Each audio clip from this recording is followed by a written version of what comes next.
Assistant Teacher of Bapujee Government High School, Valia, District Jagatsinghpur, State, Odisha.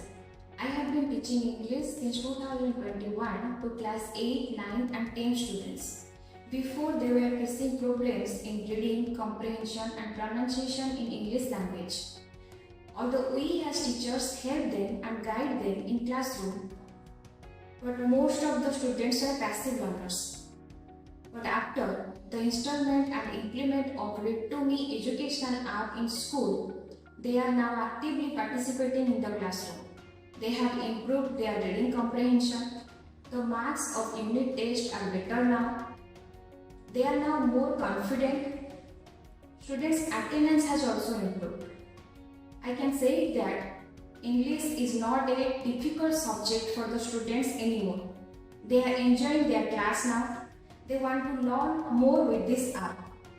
So thank you OSEPA and thank you ReadToMe team for this software which makes our classroom teaching learning process more fruitful and interesting.